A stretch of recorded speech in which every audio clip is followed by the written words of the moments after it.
আজকের আমি তোমাদের সুজির গ্লাস ভাপা পিঠে বানিয়ে দেখাবো। আর দেখো দেখতে কতটা সুন্দর হয়েছে। আর তোমরা বাড়িতে যদি কয়েকজন মানুষ থাকো তো একটা গ্লাস ভাপা পিঠে বানালে কিন্তু সবারই খাওয়া হয়ে যাবে। তো দেখো কিভাবে বানাচ্ছি আর খুব সহজভাবে বলে দেবো। তো প্রথমে একটা বাটি নিলাম, ওই বাটির মধ্যে আমি 200 গ্রাম সুজি, এই প্যাকেটে 200 গ্রাম থাকেও পুরোটাই নিয়ে নিচ্ছি। তো এরপরে আমি দিয়ে দিচ্ছি ওর মধ্যে 100 গ্রাম টক দই। তো যতটা সুজি তার অর্ধেকটাই টক দই দেবো। তো তোমরা টক দইটা দেওয়ার চেষ্টা করবে, তাহলে কিন্তু ভাপা পিঠেটা খুব ভালো হবে। আর এর আগেও আমার একটা গ্লাস ভাপা পিঠে আগের বছর দিয়েছিলাম, ওর ভিডিও আছে। তো দেখো পাত্রটা একটু ছোট মনে হচ্ছে, সেজন্য আমি একটা বড় পাত্র নিয়ে আসছি, বাটি নিয়ে আসছি, তার মধ্যে এটা পুরোটাই ট্রান্সফার করে নিচ্ছি। তাহলে কী হবে, মেশানোর খুব সুবিধা হবে। না হলে অল্প তো ছোট জায়গায় মেশানোর সমস্যা আছে। আর ওই দইয়ের বাটিটা ধুয়ে একটু জল দিয়ে দিলাম, অল্প একটুখানি। তো তারপরে আমি চামচ দিয়ে একটু ভালো করে ঘেটে নিচ্ছি। দেখো খুব ভালো করেই ঘেটে নিচ্ছি। আর একটু বড় বাটি হলে তো মেশানোর সুবিধাটা হবে, না হলে খুব ছোট বাটি ছিল ওই জন্য। তো যাই হোক, আর 200 গ্রাম সুজি যেহেতু ফুলবে, তো একটু লবণ দিয়ে দিচ্ছি স্বাদ মতো। দেখো তোমরা যতটা পরিমাণ করবে লবণ দেবে। আর 1 চামচ চিনি দিচ্ছি। আর তোমরা যদি এখানে মিষ্টি বেশি পছন্দ করো তাহলে এটা কিন্তু তোমরা আরও 2 চামচ চিনি দিতে পারো। তো আমি এখানে 1 চামচ চিনি দিয়ে দিচ্ছি। আর এবার দুধ দিয়ে, লিকুইড দুধ, এটা জাল করে ঠান্ডা করা, এটা দিয়ে আমি ব্যাটারটা বানিয়ে নিচ্ছি। দেখো আর এখানে বলি যে দুধটা আমি কোনো পরিমাপ করলাম না, কারণ এখানে আমার যতটা লাগবে আমি সেরকম বুঝেই আস্তে আস্তে দেবো। তো দেখো আমি মোটামুটি যতটা লাগছে অল্প করে মেশাচ্ছি আর দিয়ে দিচ্ছি। তো এইভাবে মোটামুটি দুধ দিয়েই কিন্তু ব্যাটারটা বানাবো। তোমরা জল দিয়েও বানাতে পারো, তবে দুধ দিয়ে বানালে পিঠেটার টেস্টটা বেশি সুন্দর হবে।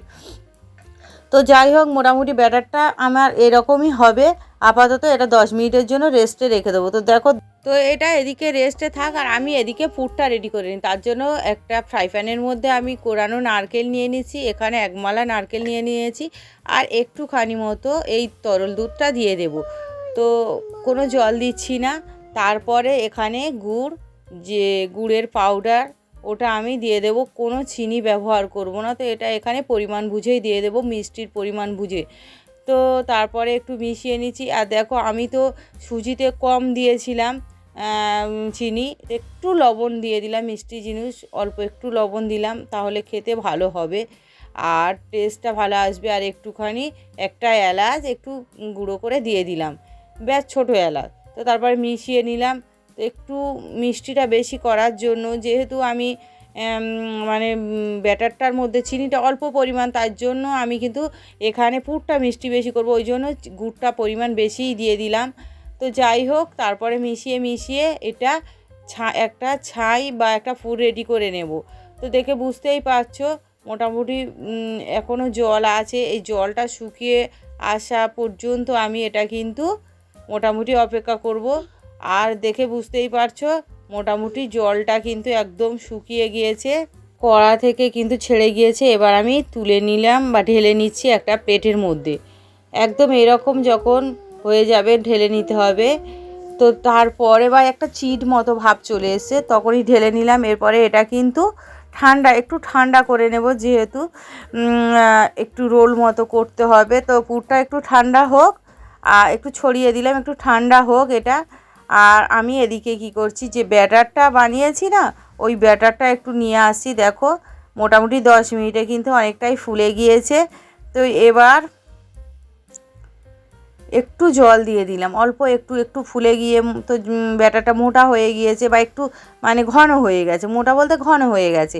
তো তারপরে এখানে দিয়ে দেব বেকিং পাউডার। এখানে 200 গ্রাম সুজি নিয়েছি, সেজন্য প্রথমে 1 চামচ দিলাম, তারপরে হাফ চামচ দিয়ে দিলাম। কিন্তু এবার অল্প একটুখানি 1 চামচ মতো ওর মধ্যে জল দিয়ে দেব, তাহলে খুব তাড়াতাড়ি বেকিং পাউডারটা গুলে যাবে আর সুজির সঙ্গেও খুব ভালোভাবে মিক্সড হয়ে যাবে। আর দেখো দেওয়ার সঙ্গে সঙ্গেই কিন্তু ব্যাটারটা ফুলতে শুরু করে দিয়েছে। তো আমার মনে হলো একটু কম আছে, তো আমি 200 গ্রাম সুজির জন্য 2 চামচই দেবো, যেহেতু চামচটা ছোট। তো সেজন্য আরও হাফ চামচ দিয়ে দিলাম, দিয়ে আমি মোটামুটি মিশিয়ে নিচ্ছি। দেখো তাহলে 200 গ্রাম সুজির জন্য আমি 2 চামচ বেকিং পাউডার দিয়ে দিলাম। এখানে বেকিং পাউডার দেবে অবশ্যই, সুজি বেকিং সোডা দেবে না। তো যাই হোক, এবার গ্লাস রেডি করে নিয়েছি, গ্লাসের মধ্যে একটু তেল লাগিয়ে নিয়েছি, তাহলে খুব সহজে বেরিয়ে আসবে। আর এরপরে হাতাতে করে গ্লাসের মধ্যে ওই ব্যাটারটা আমি নিয়ে নিচ্ছি। তবে গ্লাস ভর্তি করে নেব না, ফাঁকা রাখতে হবে, যেহেতু এর ফোলার জায়গা দিতে হবে, কারণ এটা কিন্তু অনেকটাই ফুলে যাবে। তো দেখো এইভাবে দুটো গ্লাসে আমি নিয়ে নিলাম। তারপরে যে পুরটা, এই পুরটা কী করছি, দুটো ভাগে ভাগ করে নিচ্ছি। আমি দুটো গ্লাসে বানাচ্ছি, তো সেজন্য ভালো করে পুরটা কী করছি, দুটো আমি এরকম রোল মতো করে নিচ্ছি, একটু লম্বা করে নিয়ে নিচ্ছি, দেখো হাত দিয়ে এরকম চেপে চেপে।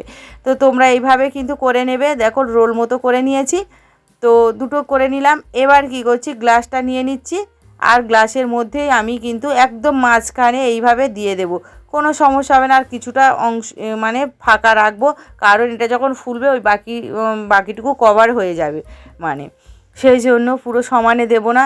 এবার একটা পাত্রে জল গরম করতে বসিয়ে দিয়েছি, জল মোটামুটি হালকা যখন গরম হয়েছে তখনই আমি গ্লাস দুটো বসিয়ে ঢাকা দিয়ে মোটামুটি আমি 25 মিনিট এটা ভাপিয়ে নিয়েছি। আমার 25 মিনিট লেগেছে।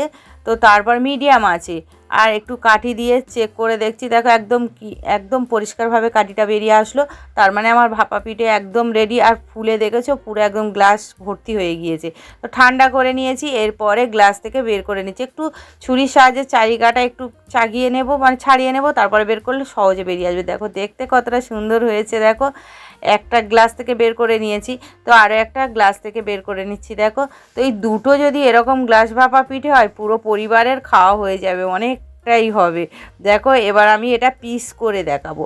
প্রত্যেকটা পিস গ্লাস ভাপা পিঠে যেমন দেখতে সুন্দর হয়েছে, এটা পিস করলে তোমরা দেখতে পাবে কতটা সুন্দর হয়। তো আমি তোমরা যদি খুব মিষ্টি পছন্দ করো, তাহলে কি হবে, একটু চিনি শিরা হালকা করে নেবে। আর যেমন কেকে দেয় না, একটু উপর থেকে শিরা ছড়িয়ে, চামচে করে উপর থেকে একটু একটু করে শিরা ছড়িয়ে দিয়ে খাবে, খুব সুন্দর খেতে লাগবে কিন্তু। তো দেখো পিস পিস করে নিচ্ছি এরকম গোল গোল করে।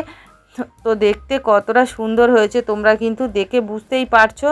যেমন দেখতে সুন্দর হয়েছে, খেতেও দুর্দান্ত। শীতকালে অনেক রকমের তো পিঠে বানাবে, তো শুরু থেকেই দেখো এরকম একটা পিঠে কিন্তু তোমরা বানিয়ে নিতে পারো। দুর্দান্ত লাগে এই গ্লাস ভাপা পিঠে।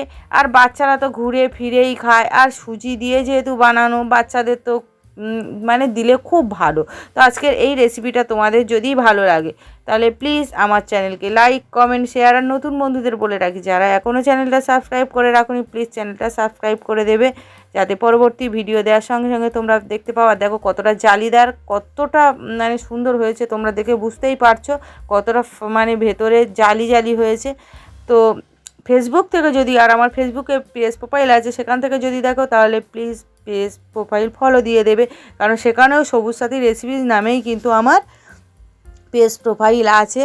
তো যাই হোক, ভিডিওটা আজকের মতো এখানে শেষ করলাম। সবাই ভালো থাকবে, সুস্থ থাকবে, ধন্যবাদ সবাইকে। আরও পিঠের রেসিপি, অনেক রেসিপি আছে সেখানে